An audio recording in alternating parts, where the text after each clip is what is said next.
So I guess all of you have read the invite to this, where I said basically I wanted to do this kind of as a thank you for your patience in doing this, and it'll give me an opportunity to sort of verbally discuss this deck that I've been working on for quite a long time now, and I haven't really talked very much in depth about it at all. I've actually got two different versions of it. One is my sort of sample that was sent from the printer, and another one is a piecemeal version of it that I've actually been getting printed. Every few cards I got it printed. So they basically match with each other, but the coloring is slightly different, and sometimes some of the card stock is a little shinier. So this is this sort of like Frankenstein deck that's actually the deck that I've been using to do readings with. So this is more my special deck for now. Although I've started working with the other one as well, so eventually I'll probably switch over to it, and this will just be a keepsake that I'll keep in a closet somewhere. But so to begin with, let's talk a little bit about the major arcana of the deck, because when this idea came to me to do this deck, there were a couple things that I had in mind. First of all, I wanted to create a deck that was really possible for me to use as kind of a ritual deck, so that I would have images that could be used for magical purposes. So I don't have a whole lot of labeling on the deck at all, other than the names of the deities on the major arcana cards. And there's some words on the minor cards, and I'll talk about those another time that we get together. But for the most part, they're really just the images themselves. And I wanted the images to speak for themselves, because I didn't want it to feel like just a deck of cards. The history of the tarot is it's a card game. So all the numbering on it, although it's become sort of, people have associated magical things with all of the numbers on the cards, they really are designed for gameplay. And to me, it's just sort of a distraction. So like the cards themselves just have the name of a deity on them. They don't identify which part of the deck that they might be a part of. And so that's going to create two things. First of all, it'll give you the opportunity to reassign the cards if you don't like the way that I've done the order of them. But it also will give you the opportunity to use them in a ritual setting and not feel like it's a tarot card so much as it is just a card with an image of a deity on that. So hopefully that you guys will find that as valuable as I do. So I'm just going to go through, I don't think that I've ever discussed this. I'm going to just go through the deck real quickly and share the order that I utilize for the major arcana in the traditional sense. Now, when I've done reading so far, I've included all these add-on cards in the deck when I do it. So it's it's really become slightly more than a tarot, but so going in the order of the way that I've assigned them, and with just the very briefest of explanations for why I assigned them. The Fool I assigned to Hermes. And the reasoning for that, I could have assigned him as the Magician as well, or maybe even one or two other places as well. But the reason that I placed him in the position of the Fool was because of the fact that the Fool in the traditional tarot is the wise fool, and actually is an unnumbered card and can move about in the deck. It doesn't have a specific number. It can be a wild card, or it can be assigned to the leadership position, or and it's actually based on a character, the wise fool, that existed in morality plays in the medieval times. And he would sort of come out in the midst of the action of the play and say silly things and interact with the audience, and that seems like a very Hermes sort of a role. So that's why he ended up there. And so for the Magician, is probably one of the less traditional placings of things. I actually placed Hecate as the Magician. And the reason for that is because Hecate is, ultimately the goddess of magic and of the crossroads and of sort of the liminal space. And so what kind of developed in the cards is a sort of a story. And so these two characters are both kind of like leading you into the journey through the tarot trumps, or the tarot major arcana, which is often called the Fool's Journey. So in this case, it's sort of the soul's journey through the underworld in these cards. So the third card, the High Priestess card, is assigned to Artemis. Obviously Artemis is associated with the moon to a large extent, but that's not even her most traditional association. She's a huntress, and she's in this position largely as sort of like the first encounter that you have in your journey through the underworld.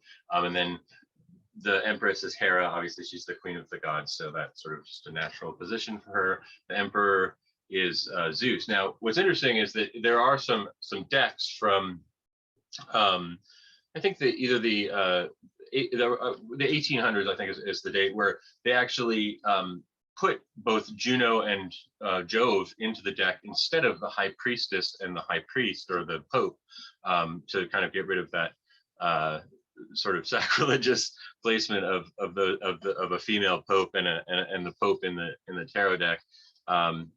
So these cards are not placed in those same positions, but they are actually historically in some older tarot decks. But so I place them as the Emperor and the Empress because they are the king and queen of the gods, and so it just seemed like the natural thing. For me, in the Hierophant or High Priest position, I placed Apollo, and that's sort of the balance between the High Priestess and the High Priest. We have the brother and sister of Apollo and Artemis.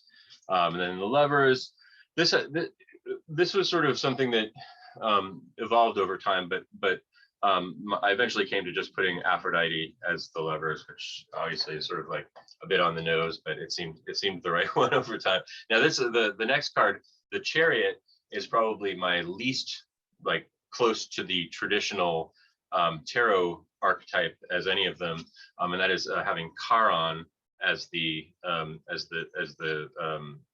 Chariot. And for me, the Chariot indicates a journey, and so he's the sort of the journey, the traveling portion of a trip to the underworld. You have to kind of go with him across the river Styx. So it seemed appropriate, and he's actually an interesting looking card.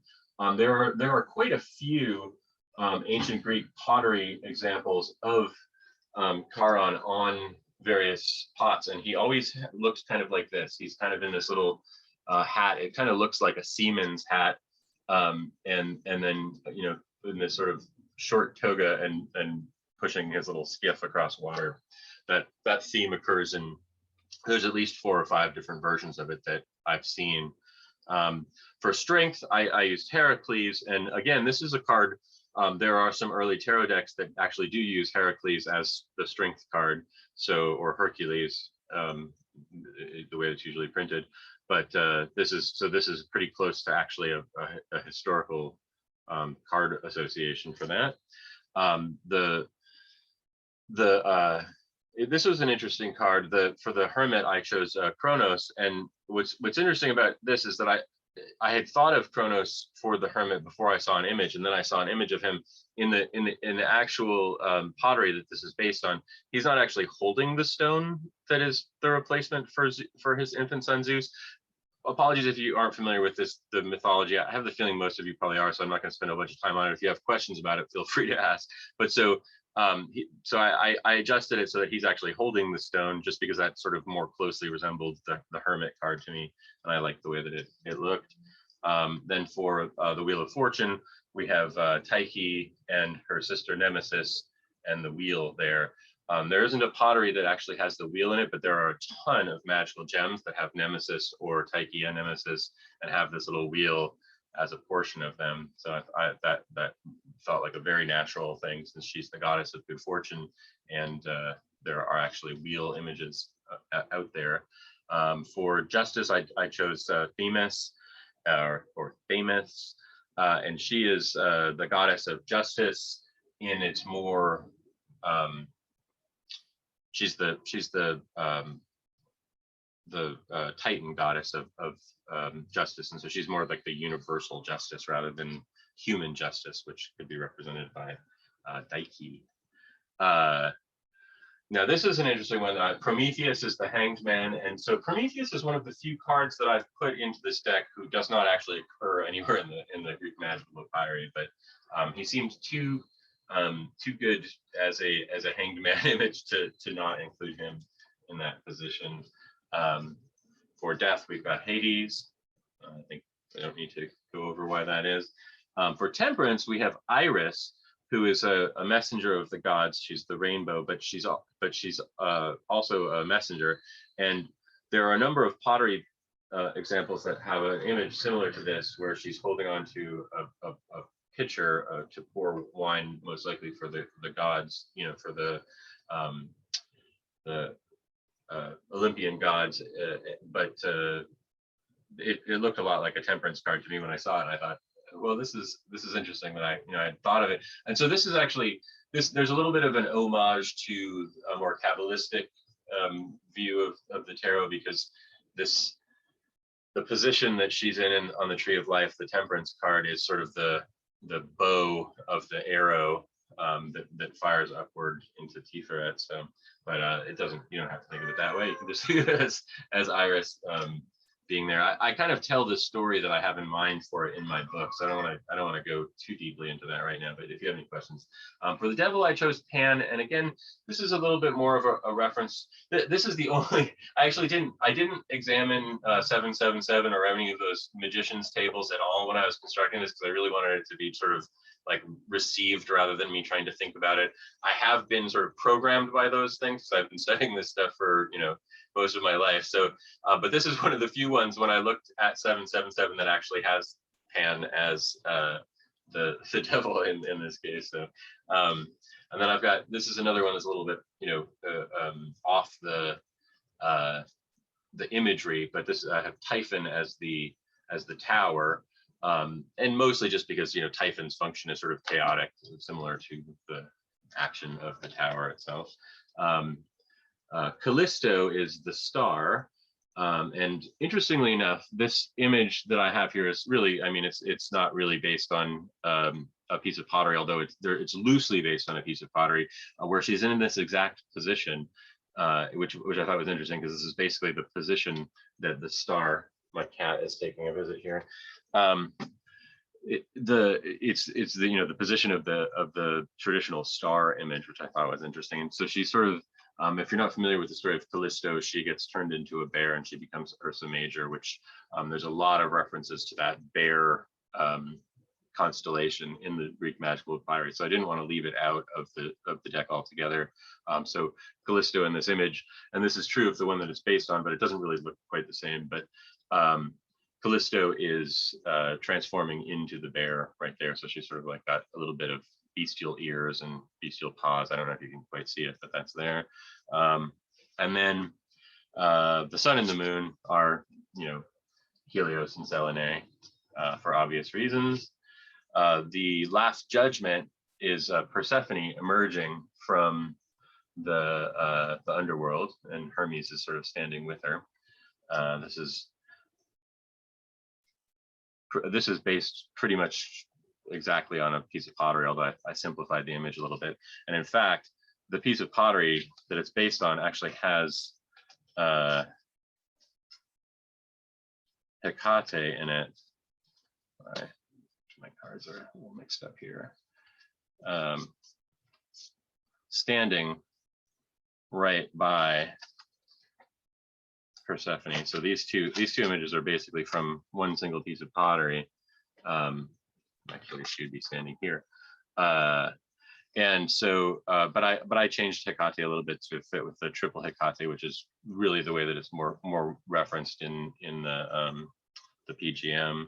And finally, the world is Aeon, sort of the god of eternity, which seemed both imagistically and thematically appropriate for the world as the conclusion of the deck. So those are the major arcana. The next time that we get together next week, I'll talk about the add-on cards, which but I will mention just one of them, because this Aries was the other card that I was considering for the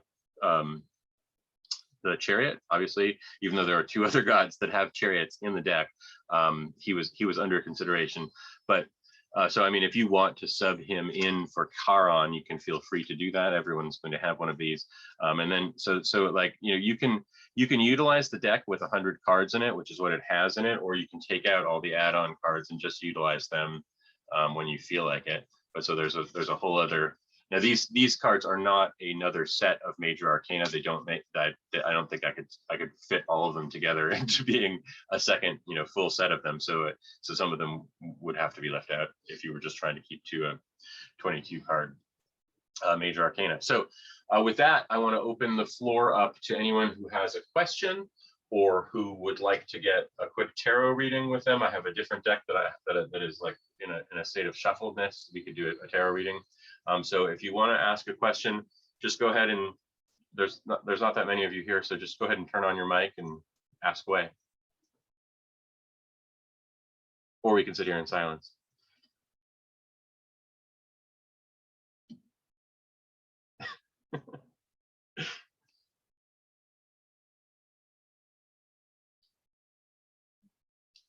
No one's asked for a reading. So I mean, I can just do a random reading on nothing. What's your favorite card that you designed? It's tough. That's a good question, and I thought about it a lot because I'm pretty, sort of attached to all of them. But I would say that the two favorite images that I have are the Hermes and the Aphrodite. Interestingly enough, two deities that I do feel very closely bonded with. So, but I'm just in terms of the artistry of them, I like those two the best.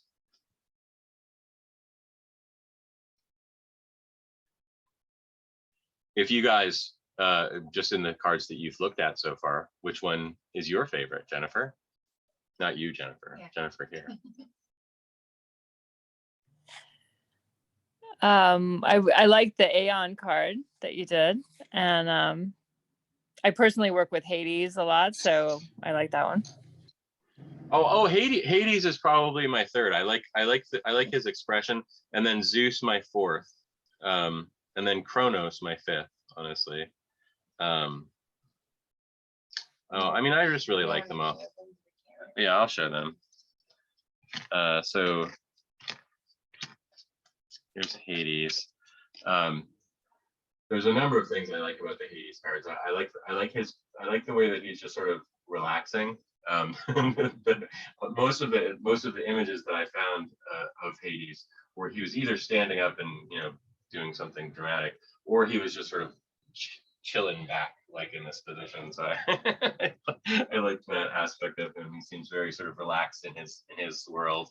And he's also got like and there are two or three versions of this. If you look, I don't know if you can see it that well, but he's not holding a bident. He's holding almost, it looks like a bird. The staff that he's holding in most of the pottery images, and I don't see the bident until he's sort of transformed into Serapis. That's where the bident really seems to come in imagistically, at least from what I've seen. I'm sure that there's probably someone out there who'll say, no, you're wrong, Jason, but that was my discovery. Kronos I really like, just because I feel like it really captures both the energy of Kronos and the energy of the Hermit. Oh, that's something that I didn't want to completely upend the tarot within this deck. I wanted to be able to continue to read it in basically the same way that I do right now, but with just with images that I thought were more interesting and fun for me personally.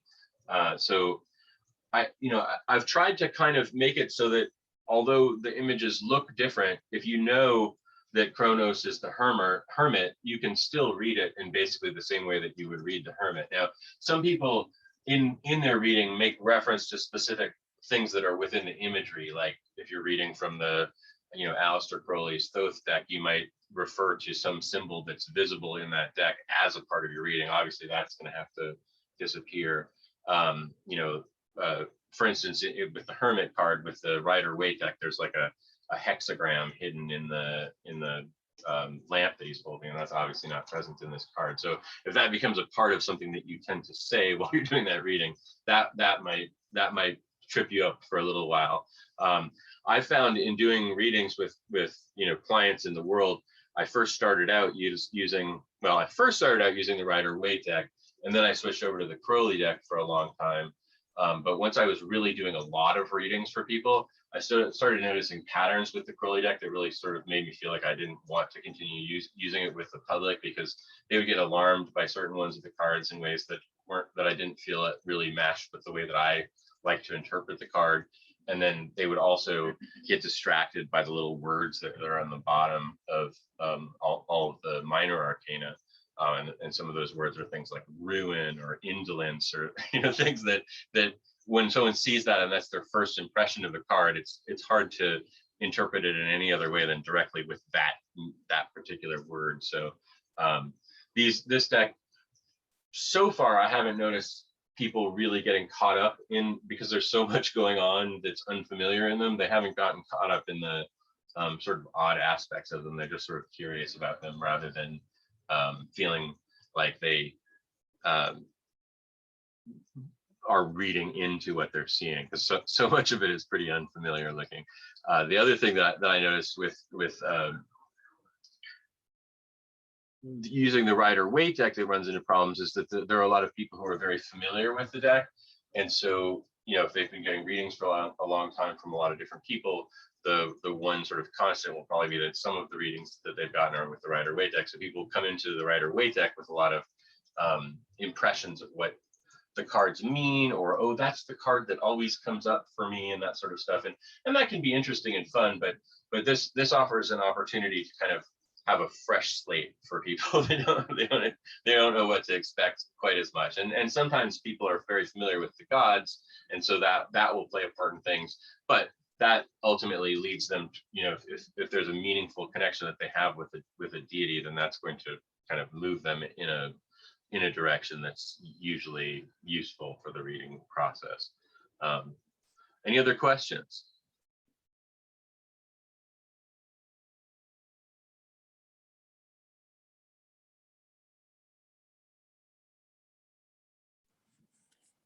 On the Hades staff, do you happen to know what kind of bird that is historically? I'm not even sure that it is a bird, and I haven't seen a whole lot of people discussing it. I think I've found like one person mention it, and in all the reading that I searched around in the internet and in books on the subject of Greek mythology, it's very rarely mentioned, and the bident is more commonly discussed. So I can send you the images of what it looks like. It's pretty close to what I've drawn, but it's obviously it's a little bit blurry because it's a photograph of something that's very old. So yeah, I have seen some of those before, and I've always wondered about that, like what kind of bird would have been associated with him. And it has a long tail sometimes, and I wondered if it was a magpie or something. Sometimes they have long tails, and sure, just curious. Well, even like what's called the yunks or jinx, or that bird actually has a somewhat long tail too. I kind of wondered about that as well, because there isn't really a strong connection between Hades and that symbol, but it sort of looked like it to me in some of the pictures. But let me ask you guys a question. For next week, when maybe we'll have more people, maybe we won't. Maybe we'll have just one person. It'll be a very, very short conversation. But are there any topics that you'd like me to discuss more in depth about these cards or about the Greek magical papyri in general in our next meeting?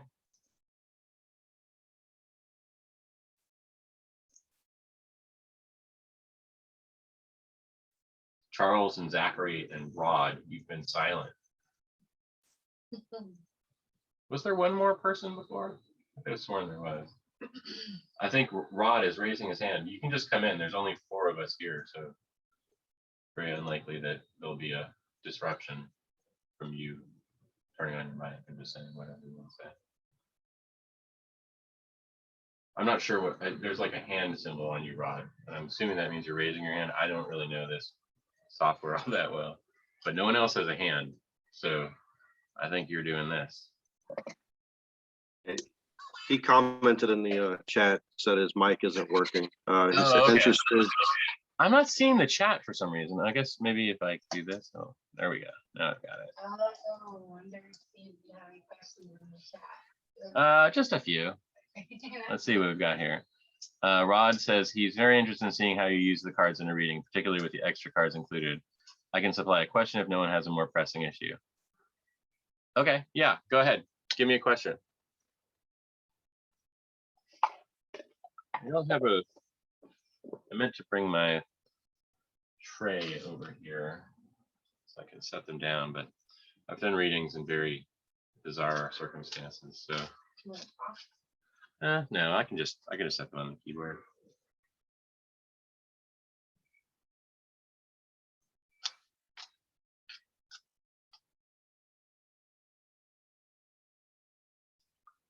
Okay, so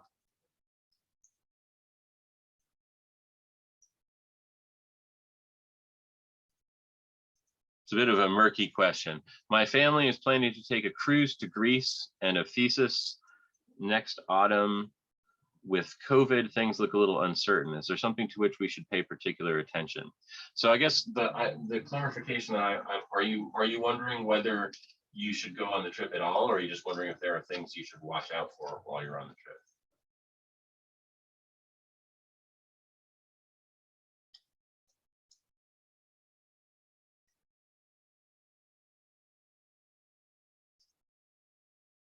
So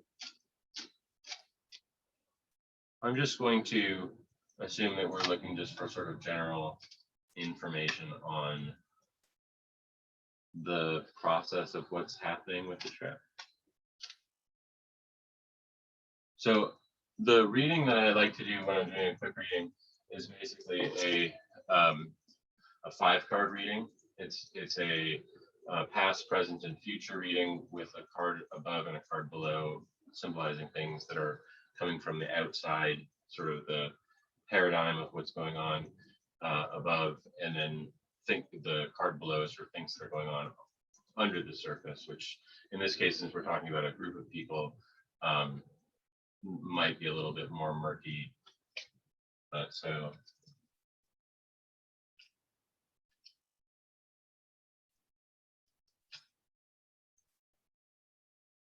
hold on a second here.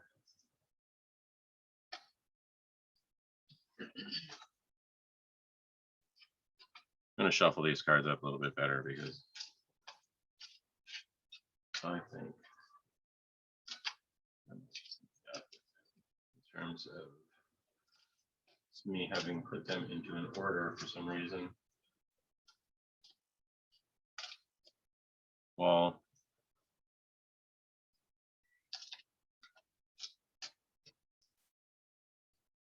okay, so he's clarifying if there are things that should be watched out for, and if there's something that you could do magically or physically to help things.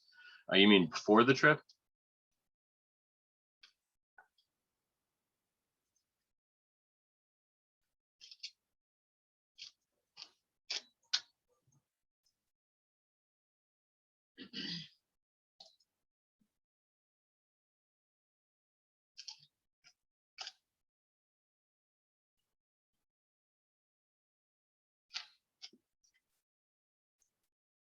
Okay, so for the trip or to protect ourselves. I'm just going to see what the cards have to say about that subject. Normally, I like to have people handle the cards themselves for a little while, put themselves into it. And since I don't know you at all, it's hard for me to completely enter into this. A whole lot of sensitive. So I'm just going to say.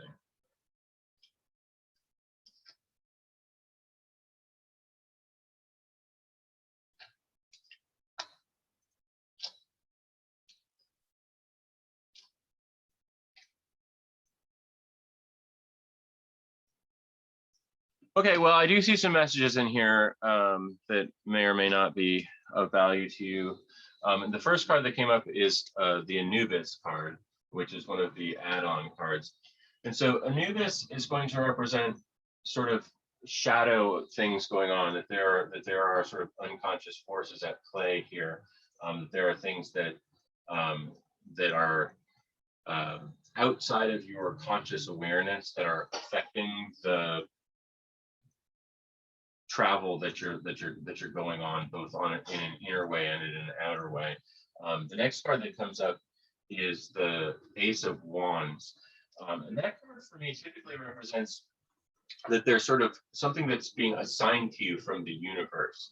So when I see those two things together there, to me that says that there's there's an aspect of this journey that is going to be very significant for your sort of life path. It's going to change things, and there are things that are going to be emerging from under the surface. And I'm going to get back to this in a second. The card that comes in the third position, which is the future position, which sort of indicates where things are going, is the Ace of Cups. So you've got two aces here in the reading. So I mean, this definitely emphasizes the idea that this is going to be something that is both transformative and begins a new process in your life. And the Ace of Cups there in the conclusion position, to me, it seems like it's going to be a very positive sort of emotional experience that's going to really kind of open you up to new possibilities and, you know, new things coming in. The card that's in the below position, which I think is very important here, because we began with Anubis, which kind of speaks to that those unconscious forces, is actually the Themis card, the card of justice, which and this card represents things that are inside yourself. So I don't think that it's going to be that there's problems with paperwork or anything like that, which it could indicate if it were in a different position. I think it's more that there's things that need to be balanced out, that there's the possibility that things could be thrown out of whack for you in this endeavor. So I would watch out for outward things that cause problems that really kind of result more in inner entanglements. I doubt that they're social with the people involved in the trip, because there's so much sort of positive and singular in the cards. The card that's above that represents the sort of overarching energy pattern that is affecting you from outside is Thoth, Tehuti, the Egyptian version of Hermes. So to me, that this making the trip a very magical experience is probably extremely important for you to do. So I would recommend, you know, really, I don't know how much your family all does magic together, but making it as magical an experience as possible, and really looking at it as an initiatory experience, I think is probably the message that I'm getting here, because we've got Anubis leading us in, we've got Thoth above, and then these aces. So I would say consider it to be something that is really going to be a powerful transformative experience, and go into it with that magical sense of, you know, expectation that things are going to transform. As far as preparing yourself for that, I'm not sure that you really can prepare yourself for something that is an initiation. You know, you just kind of have to go into it expecting the transformation and watching it unfold. So hopefully that was in some way informative to you.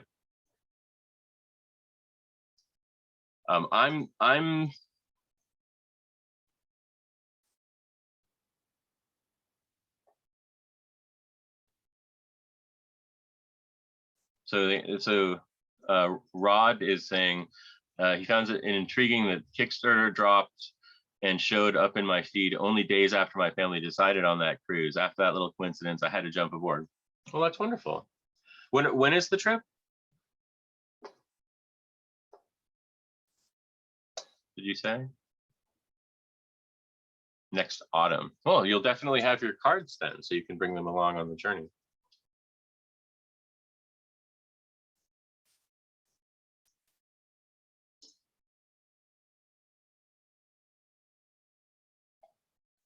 Wonderful. So that's an example of how to do a reading with these cards, and as you can see, that's not really any different than any other tarot reading. If you just choose to look at them basically as the tarot cards, then they are. So does anyone have any questions based on that reading or on anything else that's going on?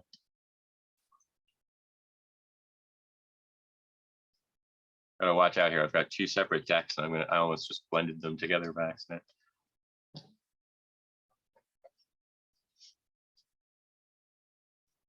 One thing that's interesting about these cards, as they've been printed by my actual printer, if you look, they're this thick, and the cards that I was having printed by my other printer are this thick. So it's like, I don't know, it's like 2 or 3 millimeters thicker in the version that's going to actually be coming to you guys, and so they're really nice cards. they came out better than I expected, and I know I keep talking about it, but I really love the box. Don't you like the box, Jennifer? Yeah, it's gorgeous. It's a really nice box. Really smooth. I own a lot of tarot decks, and this is the best tarot box that I have. Let's see, has anyone? I know, probably all sorts of nice things. Yeah, oh, and they fit perfectly in it too. It's like it was made for them, which it was.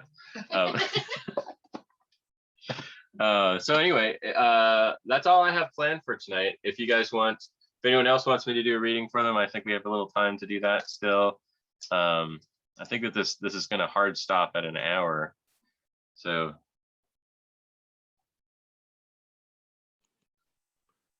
Yeah, I'd take a reading, Jason. who's that saying that? Charles? Charles. Okay, Charles, do you have a question? Just kind of curious to where I'm at on my spiritual journey. Okay.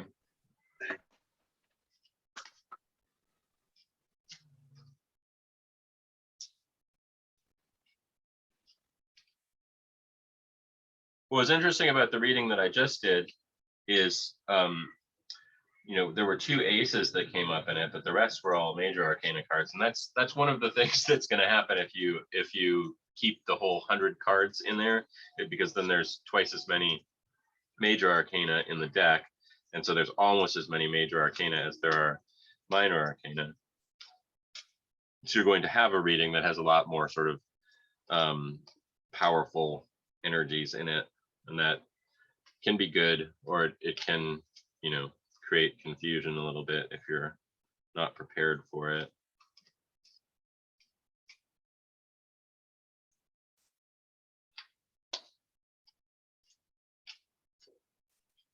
All right.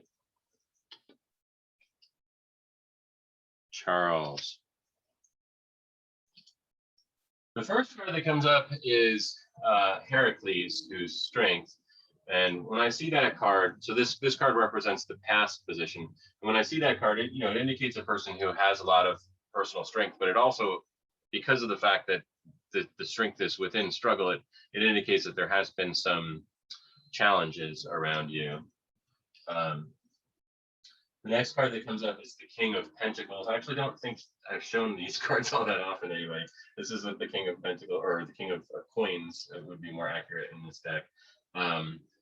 And so he represents a sort of a power over one's material environment and being, in charge of things in a way that is both practical and also, encompassing.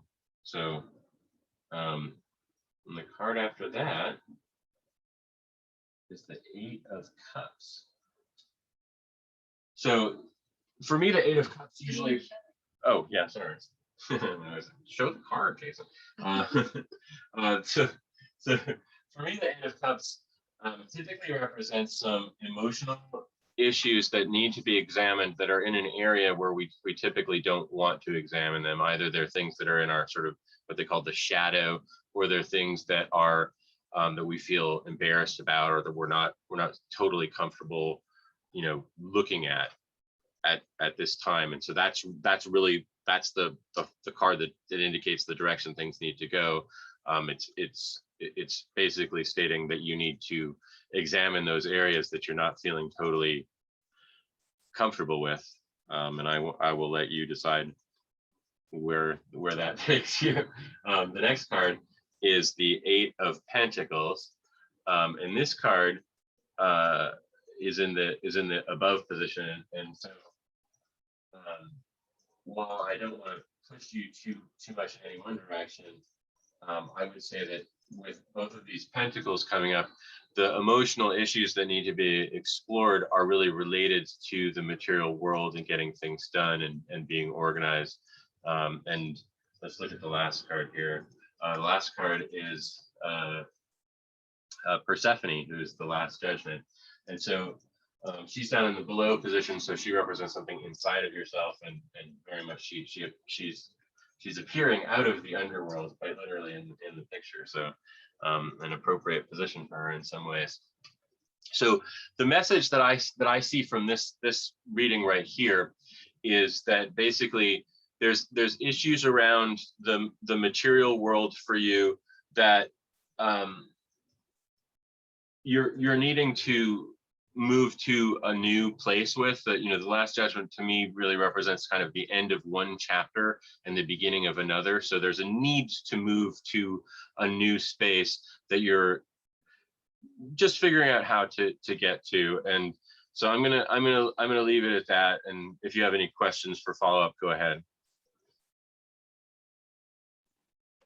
No, thank you. I basically already knew most of it. Okay, so sense with where you see things going right now? Yeah, it was just clarification. Okay, great.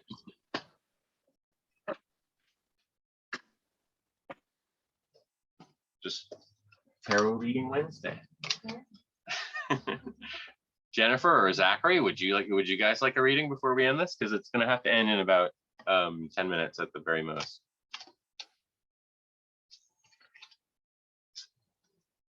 Or we can do that. And we can talk again I'll next take one, sure. All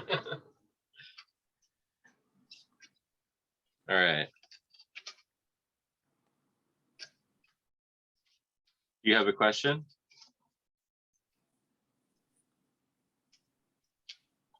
Not particularly, maybe just a general. Sure. General.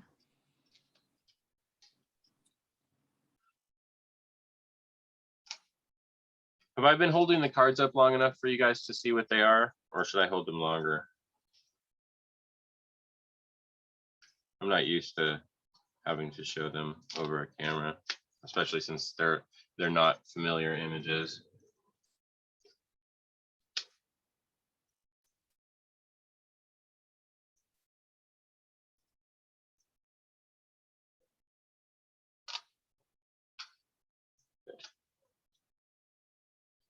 There we go. All right, so Jennifer, the first card that comes up is Prometheus, which is the Hanged Man, and that's in the past position. So, you know, typically Prometheus or the Hanged Man for me generally represents sort of a transcendence, moving to a new level, but perhaps being a little bit stuck in the level that you are right now. The next card that comes up is the Ten of Pentacles, or coins. And so that card represents sort of, you know, material things coming into manifestation in a fairly positive way for the most part. So those two cards juxtaposed with one another seem a little bit odd. One sort of represents letting things go, and the next one represent things kind of coming together. So I'm going to let you sort out in your mind what that in particular might mean. The third card that represents the future is Rhea, Magna Mater, the sort of, you know, the Titan goddess. So she represents sort of very, very strong, powerful female energy. She's riding a lion and sort of, you know, coursing forward in a powerful way. Both of those two cards, both the present and the future one, seem to indicate kind of like getting stuff together and really kind of, you know, taking the bull by the horn, so to speak. Above, interestingly enough, we have Kronos, the spouse of Rhea. And so he represents sort of the seeking after higher things and the feeling of you know, moving to a higher level, but at the same time, he's going to represent a little bit sort of a sense of isolation in some ways. However, because of the fact that we've got Rhea in the future position, it almost seems like it's more of a partnership rather than a solitude. And the below position we have Hecate, Again, like I said, because of the nature of so many trump cards being in I'm sorry if that word upsets anyone or excites anyone. That's on here. I don't mean to be using. I try to use Major Arcana because it's become confusing to people at this point. Although the original name is actually Trump, and it comes from the gameplay of the game, where the higher numbered cards would, you know, be a triumph over the ones that were of lower numbers. So Major Arcana is a convention that is not resistant to the word Trump, but just a way to make it seem more mystical, which these are mystical. So we'll go with that word. Anyway, Hecate down below. She's a gatekeeper. She's a you know, an opener of the way.